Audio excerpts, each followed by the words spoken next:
Welcome to the Not So Cool Kids podcast, episode 49.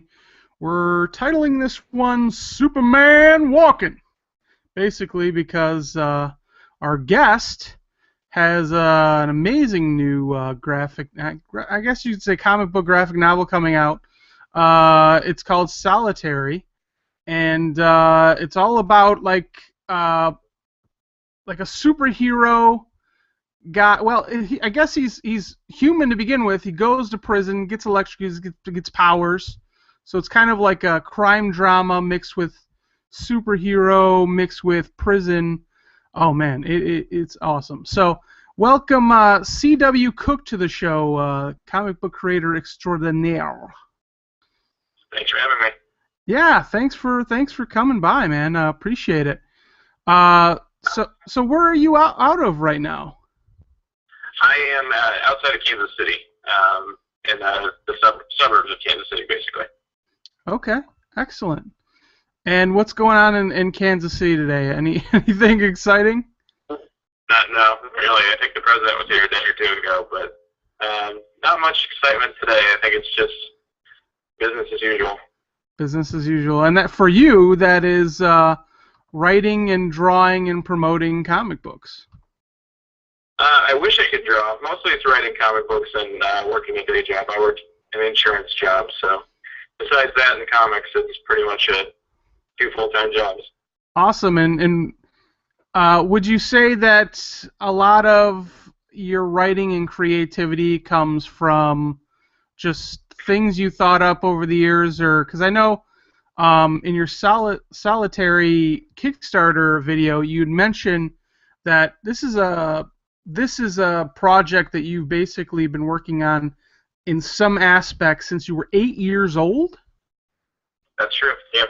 Holy cow. So how did the concept of Solitary come about, and also just how did you get into comic books, especially being 8 years old? I mean, were you just a big comic book fan, or? Yeah.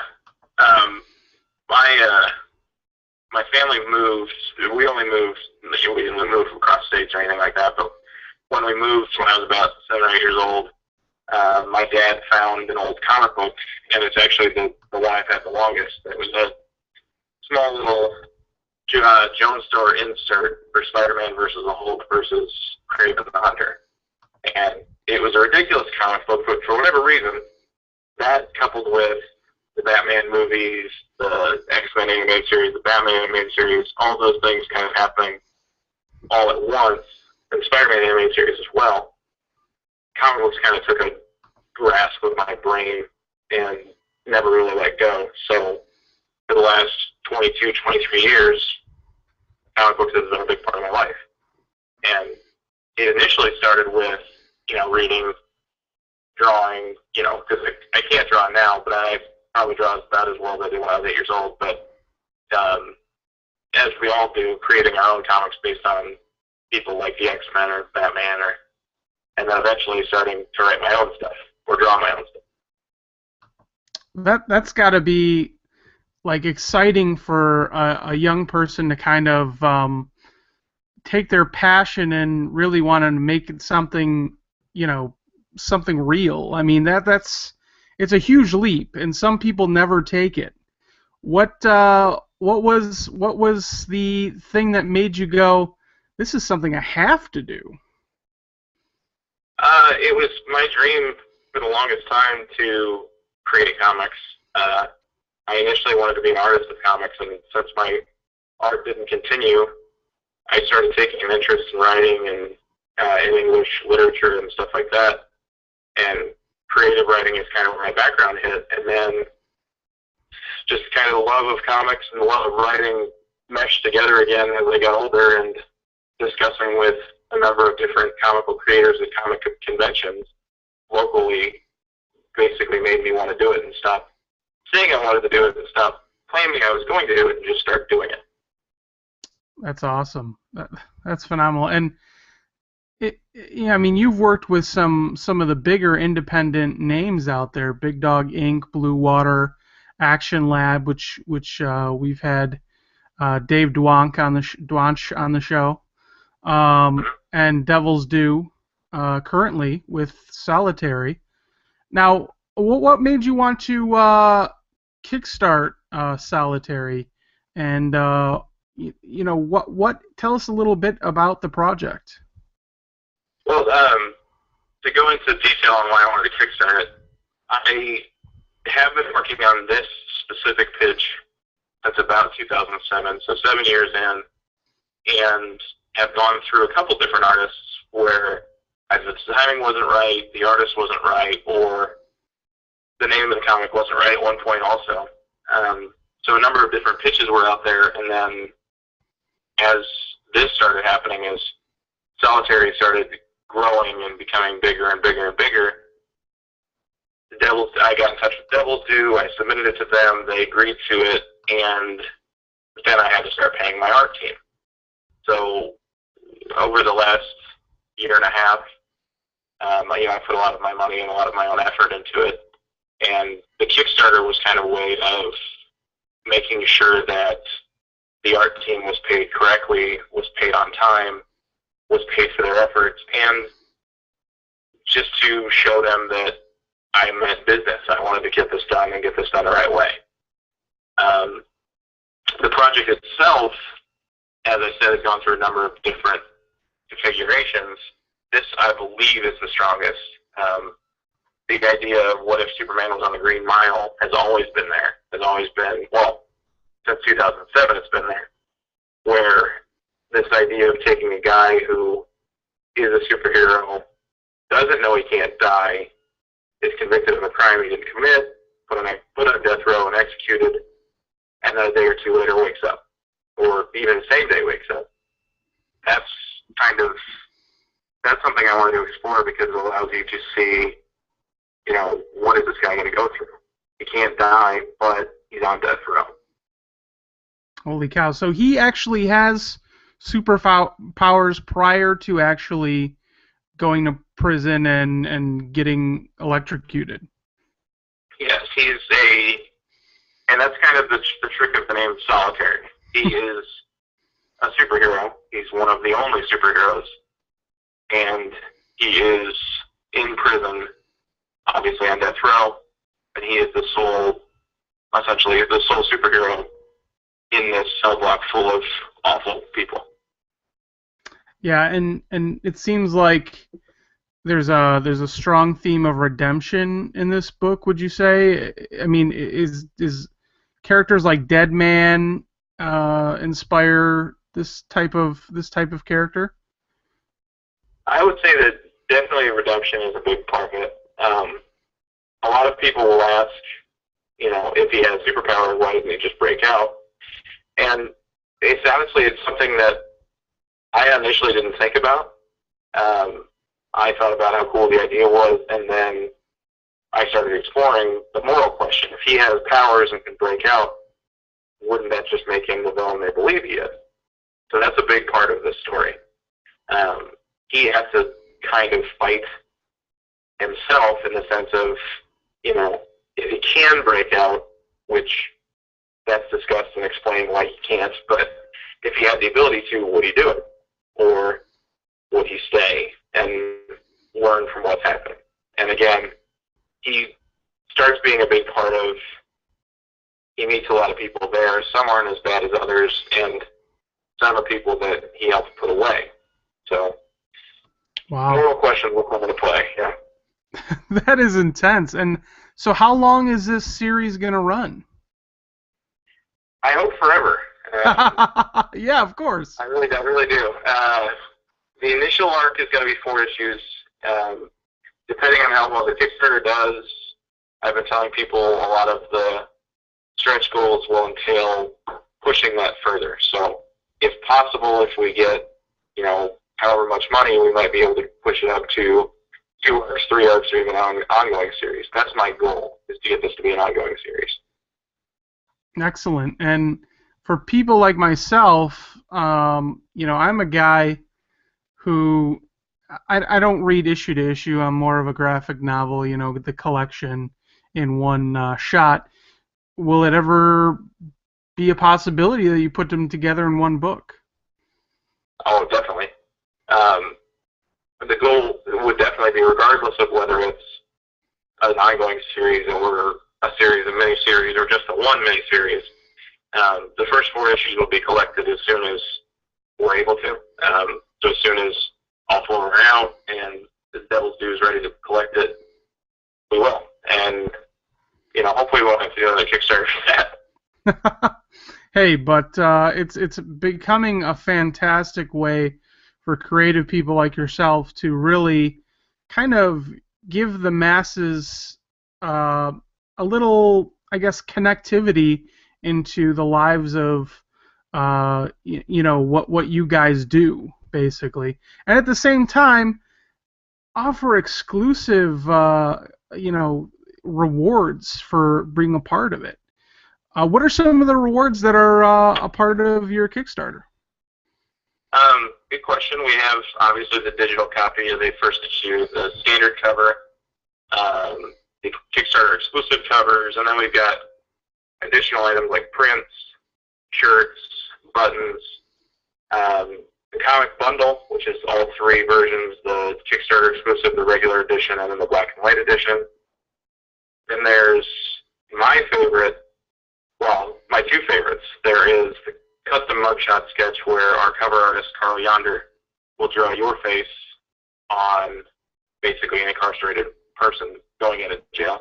Love it. And the conjugal care package, which is basically a bit of everything. So you get all 3 versions of the comics, you get all 3 prints, you get a shirt, button set, and a custom mugshot sketch. That is tight. I love the name of that one, conjugal. Yeah, I love that name, and that's unfortunately that's something I came up with. That somebody gave that to me, and I've used it now. Josh Blaylock from Devil's Due suggested that name, and I couldn't pass it up. I also just added today original art pages, so the first issue's actual physically drawn pages from Nando Suzumoto, the artist of the book. Those are available as well as getting yourself in the comic as a cameo. That's also available. So, quite a few rewards, and there's more to come if we get these stretch goals going. Definitely. Those sound like fantastic rewards just for being a part of the whole process. So looking at some of the other things, what are some of the other projects you've worked on over the years? Oh, I've worked on a little bit of everything. I've done a lot of biography comics for Blue Water. I've done science fiction. I've done horror. I've done a lot of Vincent Price work. Yeah, I've seen that. That's some. The Vincent Price stuff is really cool. Yeah, it does pretty well. I like working on the Vincent Price stuff. I'm working on Joan of Arc for Big Dog Inc. currently, and I've got a couple other books that are kind of in flux, waiting for publication, waiting for the final pitch to be done. And obviously Solitary is kind of what I've set my focus on like a laser currently. So what are some of, I know you mentioned earlier some of the comic books that you grew up with, but what are some of the heroes that interest you the most? Are you a fan of what's really popular right now is the anti-hero? Are you a fan of, the Big Blue Boy Scout, someone who's like Batman, who's just like dirty enough to be dangerous? Like what are your ultimate, characters and what you've kind of grown into loving over the years and actually have taken some inspiration from? I've taken inspiration from a lot of places. I would say if you looked at my graphic novel collection, you probably wouldn't be able to tell much except a little bit of everything. I can see the good parts of Batman, the great parts of Superman, same with Spider-Man, Wolverine, and all the big dogs. My favorite comic book superhero, comic book character is probably Madman, Mike Allred's Madman. He and Ben Savage Dragon are probably the two, not necessarily most influential on this book, but the two books that had the most influence on me as a reader, and then wanting to make my own book growing up. And then, I mean, beyond that, I've taken inspiration from places like John Carpenter movies, Robocop, every kind of prison movie you can think of, including the prison scenes from Tango and Cash, Shawshank Redemption, things like that. That's awesome. This week's verses, I picked one specifically for you. It's John Coffey from The Green Mile versus Andy Dufresne. And I think they would just end up being best friends. I don't think I think you may be right, but if they were like, here's a shank, and the first person who's dead, you get released from prison. What do you think would happen if they had to throw down? Wow. I don't know. I think John Coffey obviously has the size and strength factor, but I feel like Andy Dufresne's pretty scrappy. He did get out of Shawshank on his own. Right, but with multiple, abusings from the boys or whatever they're called. I think John Coffey would win in a straight-up fist battle or hand-to-hand combat. But I think if it involved getting out of the prison using your smarts, or maybe they'd work together. Maybe John Coffey would kill Andy Dufresne and then use his powers to bring Andy Dufresne back to life. Maybe that's probably what would happen. Oh, you just threw it for. See, that is a writer's mind right there. He got around the. I love it. That is fantastic. Myself. You cheated, but yay, you used your that totally worked for me. I mean, that's perhaps the best versus explanation I've ever heard.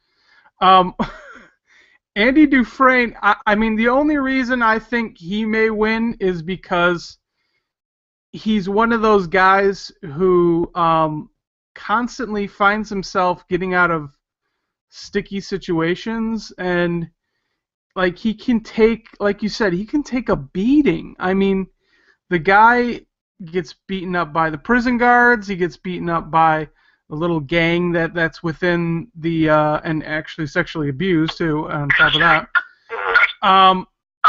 And then when he tries to actually get out, I mean, he basically crawls under I guess a cesspool of filth. I mean, so the guy really has been through hell and probably has some sort of friendship with John Constantine, I'm sure.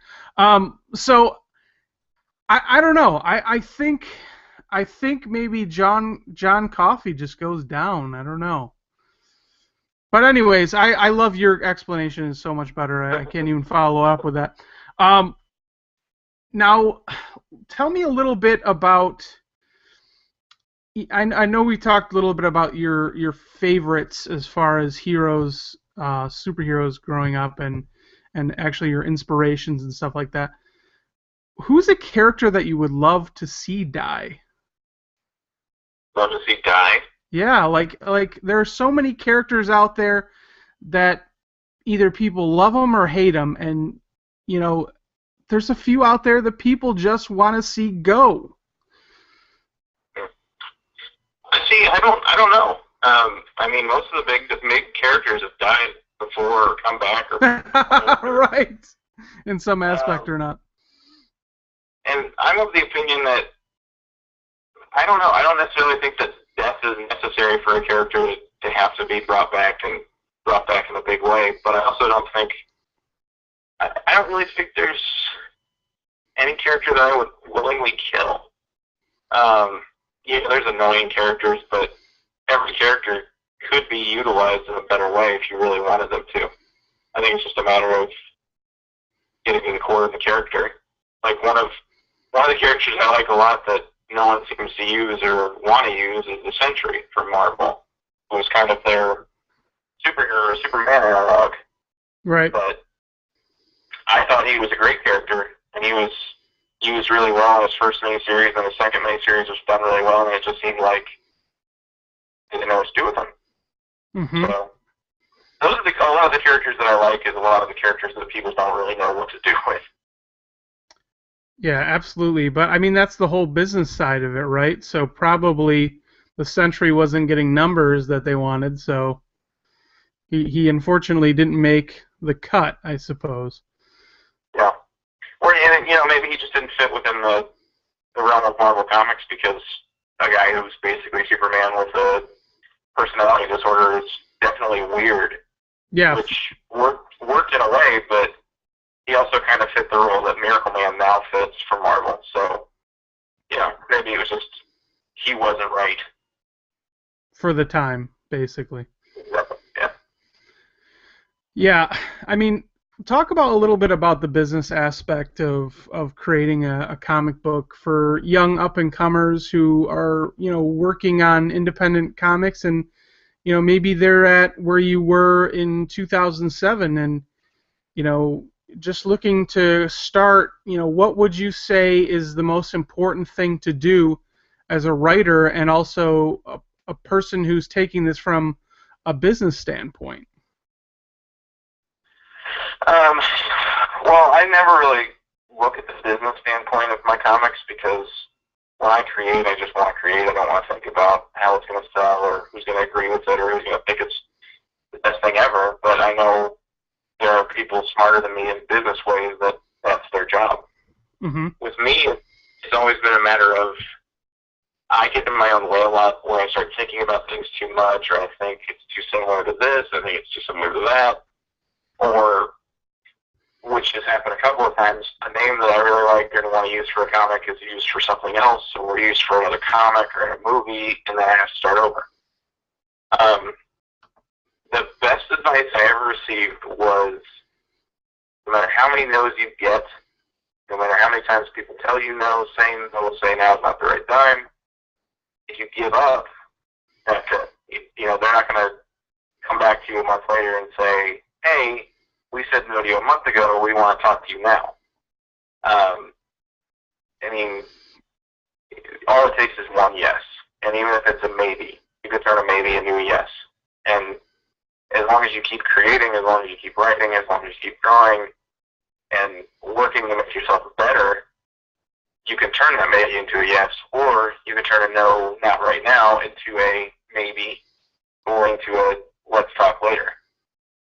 And a lot of,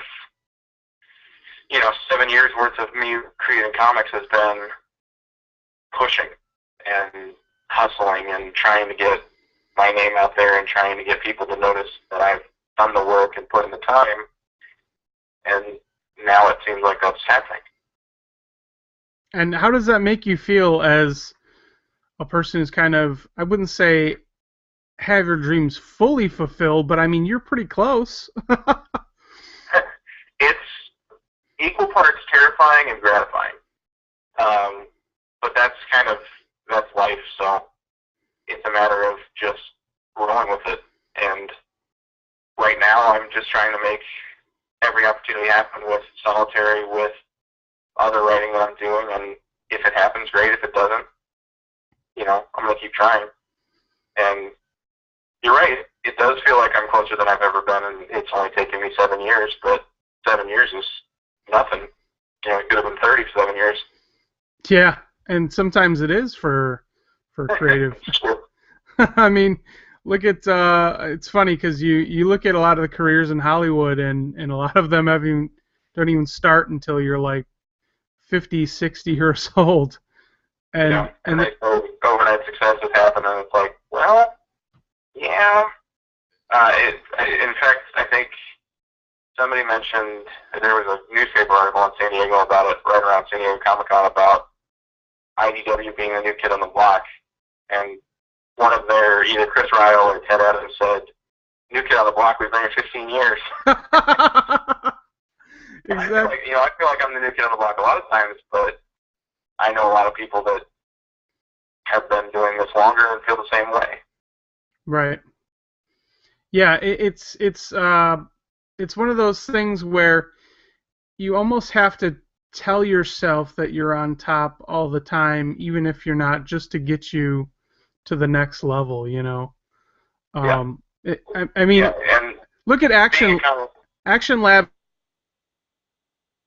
is a perfect example. Those guys, you know, we've had them on the show, we've interviewed them at conventions, and I mean, they have a huge catalog of various genre books out there right now. I mean, we talked about it on the show. We went to Detroit Fan Fair here locally in Michigan, and their booth took up a whole wall, and it felt like, even if, you know, their sales aren't even a third of what, you know, any other big boy in the game is making, which I don't even know if that's true or not, but even if they didn't, they look like they're making it like big, and that's all that matters, you know, sometimes. Yeah, I have a lot of friends that work at the Action Lab. One of them actually is Sean Gabrin, who's writing the Puppet Master series for them, and he's editing Solitary for me. He's been a great friend to me.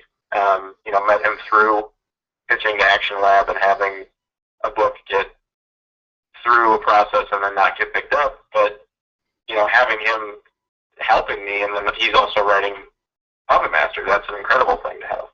And the Action Lab guys, and men and women, the whole team, they're all great people. And Devil do the same.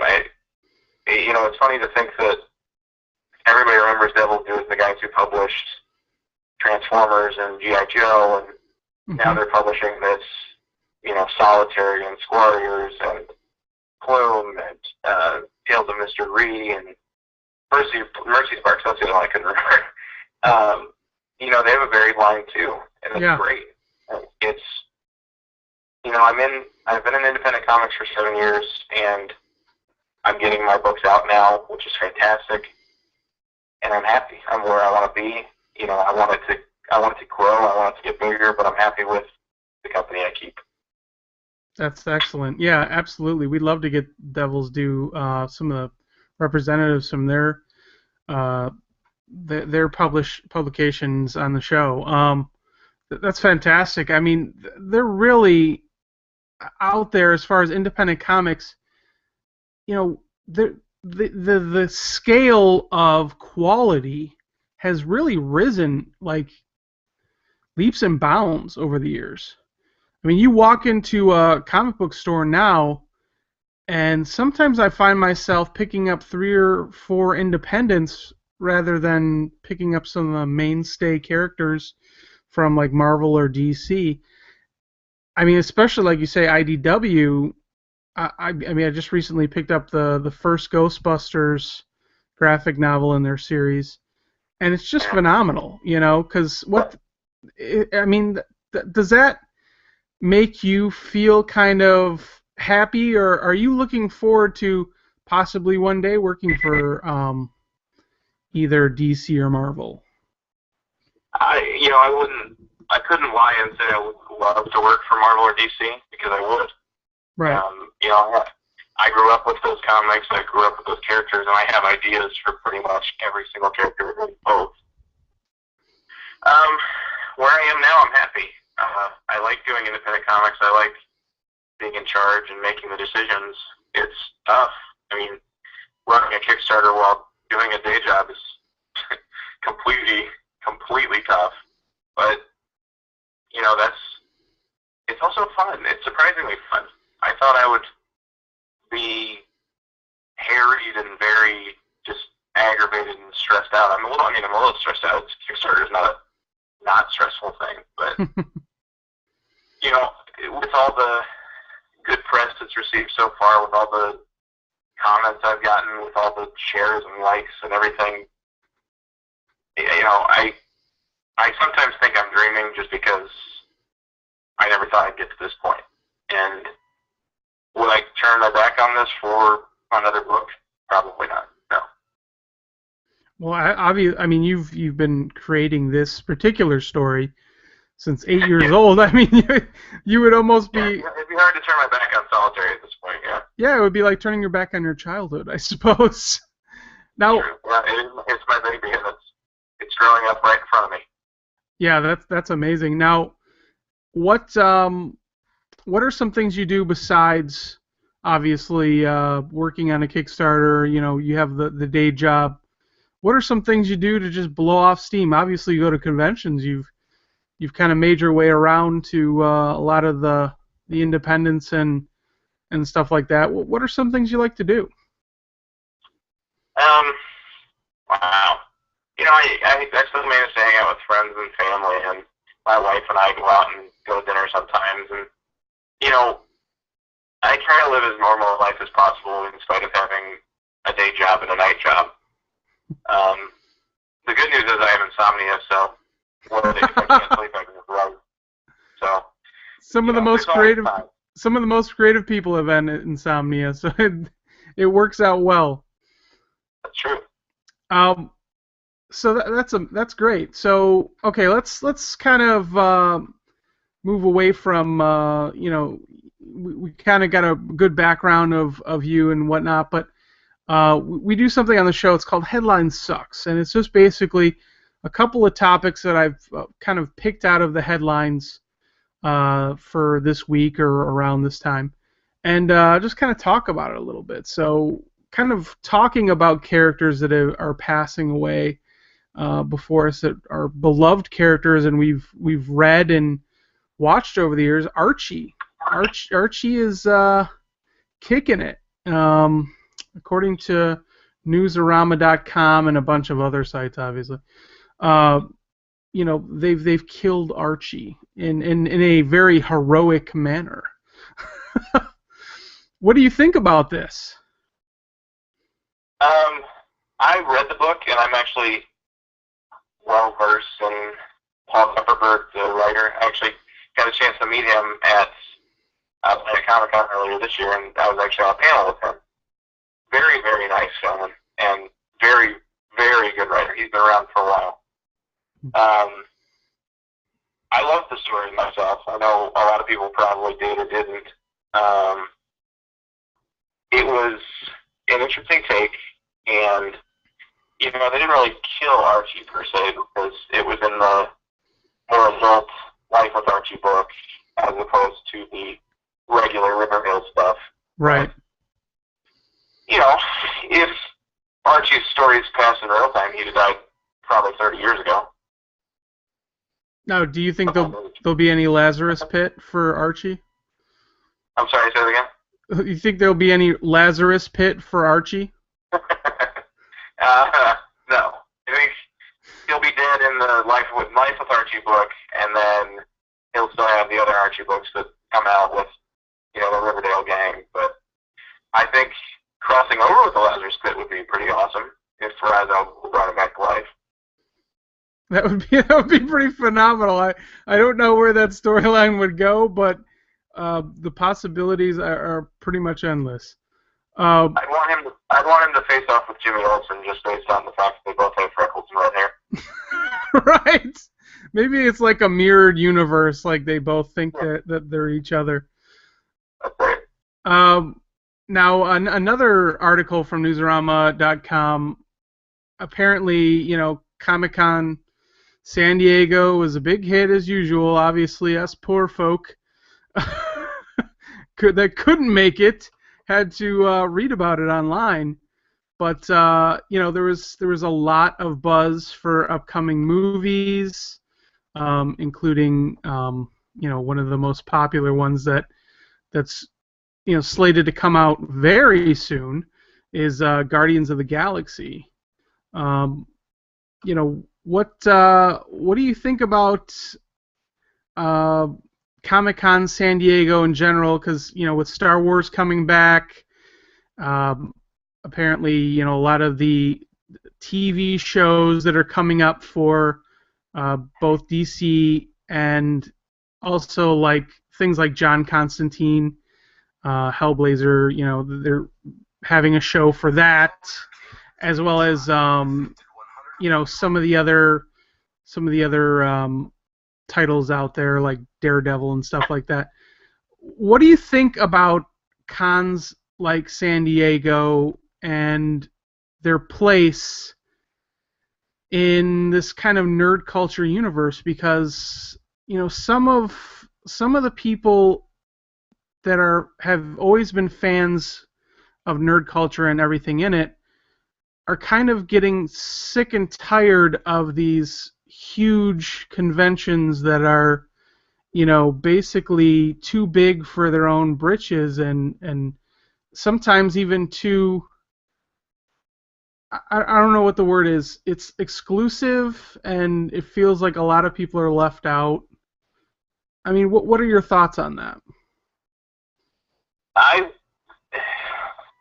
It's a tough question. Yeah. Looking at the announcements that came out from San Diego Comic-Con and all those panels, I still really want to go, but the idea of that many people shoved into such small rooms might freak me out because I'm a little claustrophobic. But I know that a lot of people think that, it's bad that they only talk about movies or they only talk about TV shows or this, that, or the other thing.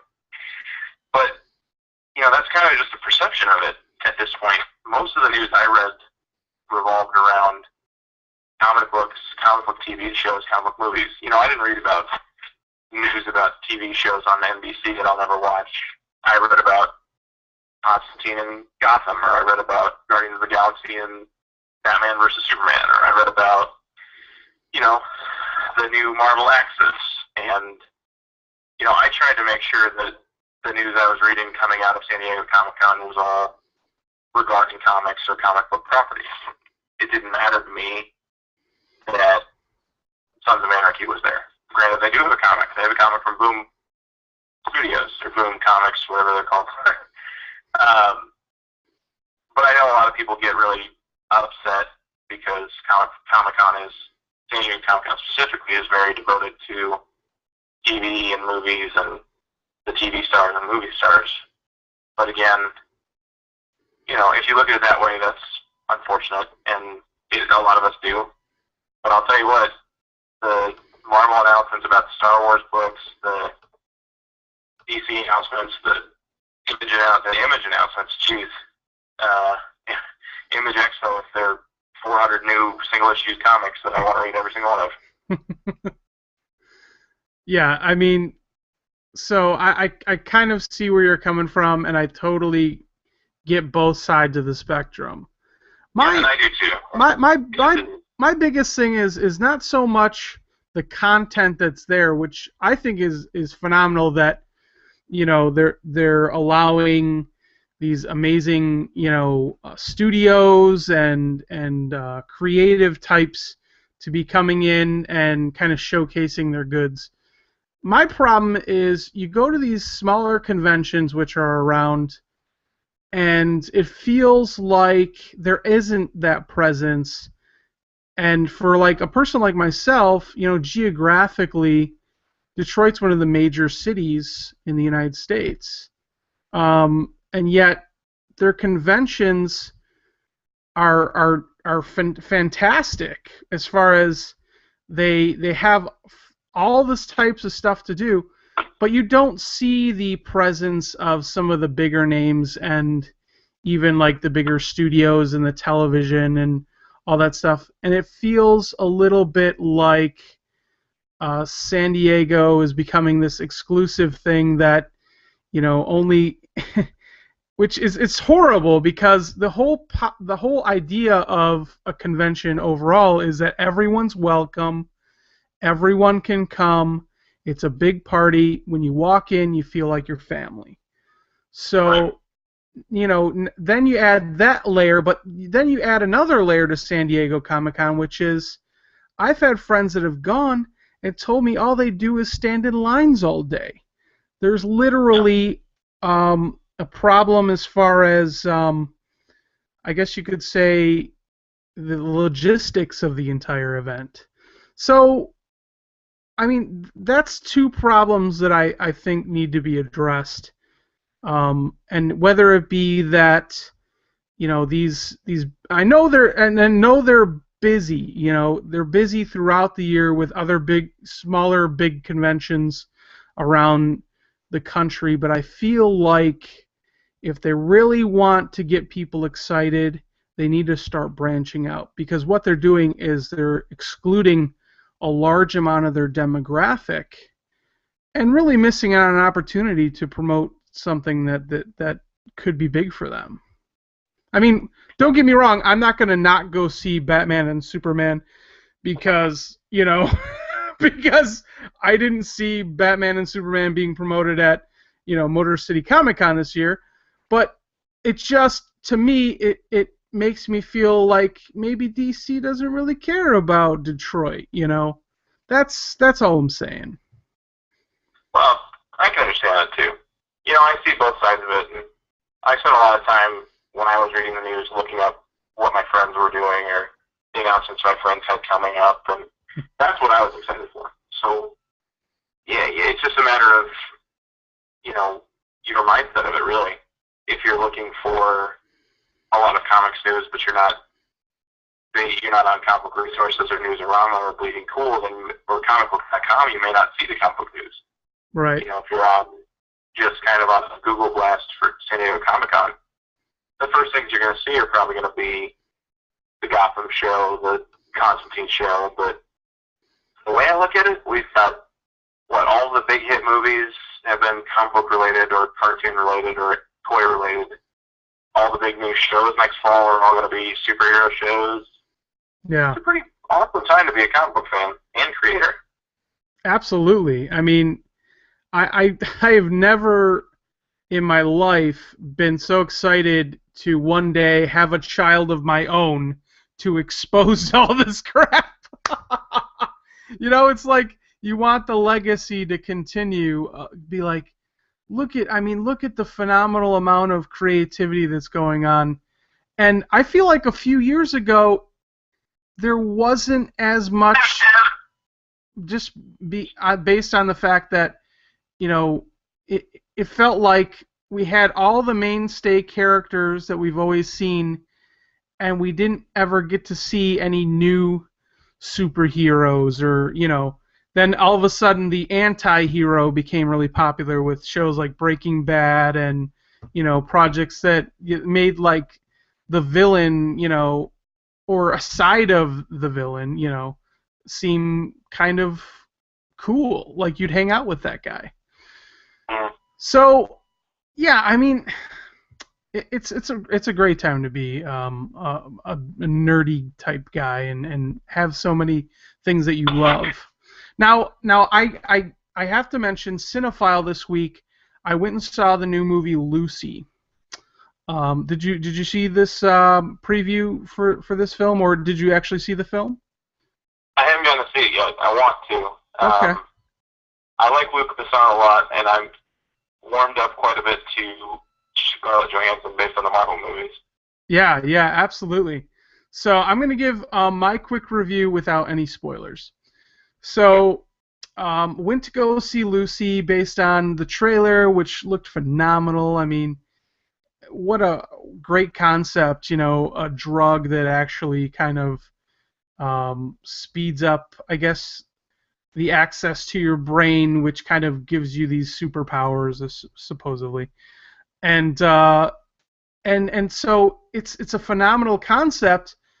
I felt like the movie started off strong. Even halfway through, I was like, I'm totally on board with this. Something for me particularly, I'm a person who goes in with very low expectations because I like to be pleasantly surprised. I felt really like I guess the third act of the film just fell short because, and this is just completely my opinion, but Scarlett Johansson, God love her. I've seen her in the Avengers. I've seen her in the most recent Captain America film, and I'm like, oh my God, this actress, I've never seen her be a character that I love so much, with so much like strong feminine power as an awesome character. And then in this movie, she's walking around with zombie eyes like a robot or something, and it was like, it felt to me so weird, like, to watch her. Just watch her, and then like the third act of this film, and tell me I'm not crazy, but And then the film just kind of stops abruptly. It's one of those films that kind of stops abruptly, and you're like, "Whoa, is there? There's no more?" you know. So overall, I loved a lot of the themes in it, and some of the scenes were really cool and different, and I've never seen them before. And then there was just like, so I would say I'd give it like a B minus. It's definitely worth going to see, but I would rent it if I were to go back in time and say, hey, do you want this ticket? You know. So yeah, it was a good movie overall, but I wouldn't say it was one that that I needed to see or that blew my mind, you know. But really looking forward to Guardians of the Galaxy, which is coming up at the beginning of August.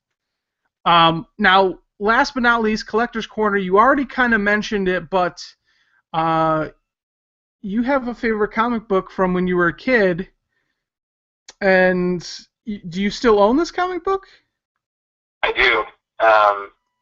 It was an insert in the newspaper, Kansas City Star newspaper, from the early 80s that my dad had kept for whatever reason. And it's Spider-Man versus the Hulk versus Kraven the Hunter at the downtown Jones store in Kansas City. The comic is pretty ridiculous because they fight by the Jones store. The Hulk has to go try on clothes because he lost his clothes in the fight, obviously because he hulked out. And, it's about 15, 16 pages of John Romita Sr. artwork that's just incredible. I think it's John Romita Sr. It's either John Romita Sr. or Jr. But it's bizarre. But for whatever reason, I've hung on to it. It's the first comic I ever had, and it's just something that I'll never let go of because it's the first comic I ever had. Everybody remembers their first comic. Absolutely. Yeah, and mine was kind of strange. I read Brad Meltzer's Identity Crisis because I was looking for a gateway drug to get me back into reading books. And I don't know, I think I saw like an article or something for that particular book, and it was like it's a comic book, but it's a novel, so check it out, you know. And I cracked this open, I'm reading it, and I'm like enthralled. That may have been the first time I was exposed to comic book characters that had real life problems. For instance, there's like rape in that book and all kinds of like really adult themes. And I was like, holy cow, this is amazing. And it got me completely back into comic books all over again. Because I didn't start as a cradle comic book lover. I started in my 20s, basically. And it's just been a fun ride ever since. So I've had lulls where I stopped reading and came back into it. I think probably the first Ultimate Spider-Man when they started hitting on Ultimate X-Men, that was right around when I started college and in high school, I think. And that was, I'd been into comics and continuously been into comics, and then kind of when I started college, I didn't have money for comics, so I had to cut back. So, it's one of those things where you kind of come in and out on comics, go back and forth on comics, and then, for some reason, I felt like I had left comics for a year or two, and in looking back, I don't think I ever stopped reading them. Is that particular comic book that you have? Is it kind of I guess you could say something that you maybe pass on to your kids one day, or? Yeah, probably. My dad gave it to me when we moved, and he's been holding on to it for whatever reason. So I'll probably do the same thing. Yeah, it's a gateway drug, basically. Absolutely. Now, my collector's corner this week is just kind of, I collect DVDs as well, and this is just kind of an oldie but a goodie. It's Weird Science, the Flashback edition. And this is one of those films that takes a creative and kind of fun look at like the whole Frankenstein story, and then but mixes in genies, you know, because she can grant wishes. For some reason, she can grant wishes, and like make whatever she wants happen.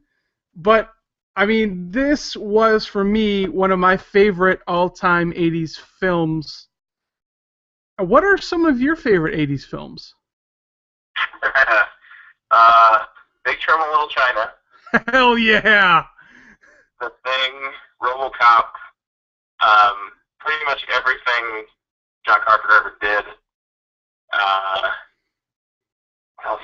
Tango and Cash came out in the '80s. I'm a big fan of, the '80s action hero movies. Aliens, obviously. Yeah.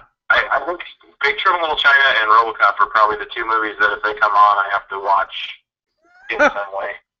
I just got RoboCop's when it came out on Blu-ray, the original, and it has all these extras, and I was just like, oh my god, this is amazing. Like I watched the new one, and then I had to go back and watch the old one to just go, yeah, I still like the old one. I don't know. It's just, there's something about it that it's like, I think it's like a snapshot of that era.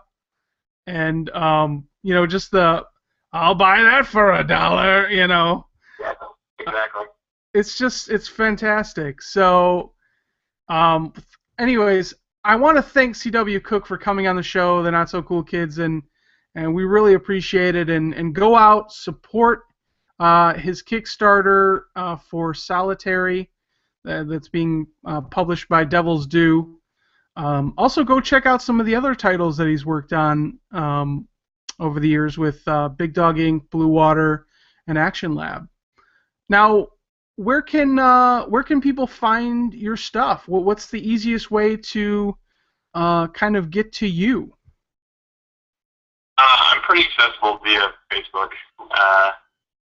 And if I have a link to something, I'll always send it out. Like my Kickstarter, which I've probably put on Facebook 5,000 times in the last week. Beyond that, I know my stuff. I've seen my comics on Amazon before. I've seen them on Comixology before. There's quite a few places you can find them. If you want to buy the single issues in, regular, not digital, floppies. If you want to buy the single issues, floppy comic books. Right. Go to your local stores, go to your local Barnes & Noble, go to Amazon, buy them there. Definitely check out my Kickstarter. It's very close to being fully funded 100%. Oh my god. And then we're, I think, $330 from 100%.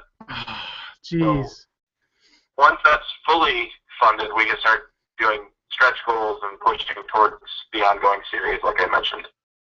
Well, so every little bit helps. We've been sharing the hell out of it this week with the podcast coming up, and I know this to me is, and this is just being a person who really loves comic book stories in general and original stories like this. This to me is a really original idea and one that I think is going to be phenomenal, and I think it's going to go big places because the concept is really cool, and it's something that we may have seen like a vengeance story of someone passing away like Dead Man or something like that, but nothing where a superhero that originally starts out goes to prison and then gets electrocuted and finds himself woken up, and I mean it's just phenomenal the places that you're going to go with this. So I fully endorse this Kickstarter. We try to feature one on our website every I would say like every other week or something like that, because that's usually how long they last or something like that. So I would definitely consider checking out this Kickstarter, and thanks a lot for coming on the show, and anytime you want to come back and promote something, feel free to let us know. I will. Thank you very much.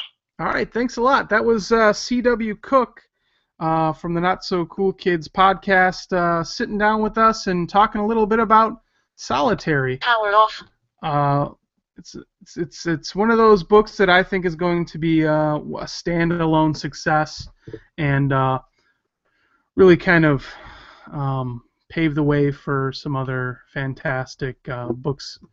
I mean, if you actually look up a lot of the books that he's worked on in the past, I mean, some really cool stuff. The biography books that he was talking about, I'll definitely be checking those out because the art in them alone is just really kind of cool. So, anyways, a couple things that are on the website that I wanted to point out. What we try to do on the website is kind of inform you about what's the upcoming podcast that's coming up in the week or so. We have fun things to click on. For instance, we have a direct link to Action Labs, which we had Dave Dwanch on the show, kind of talking about those upcoming titles that they're working on, but also some really great summer reads that you should get your hands on. We've got a link to Mirror. I don't want to say spin-off, but Star Trek Continues, which is kind of a beloved internet sensation right now, did a Mirror type episode called Fairest of Them All, and that's up there, the link to that, as well as the coverage from Motor City Comic Con 2014 that we did earlier this year. And there's also a link that you can actively click on to watch our most past recent show. So, for instance, last week we had the Larp Panel, which were guests from all over the world of LARP, and we kind of have a really fun roundtable discussion about what LARP is and how you can get involved and stuff like that. We also have in the bottom right-hand corner support indie projects, which is always usually linked to like a Kickstarter account or some sort of creative account that people can click on and actually go support. Right now we have up The Great Kingdom, which is a documentary about how Dungeons and Dragons got started, and kind of the evolution of where it's gone, but all the stories behind the scenes of how it got started and why it became popular, and a lot of interviews with some people that are just really interesting people.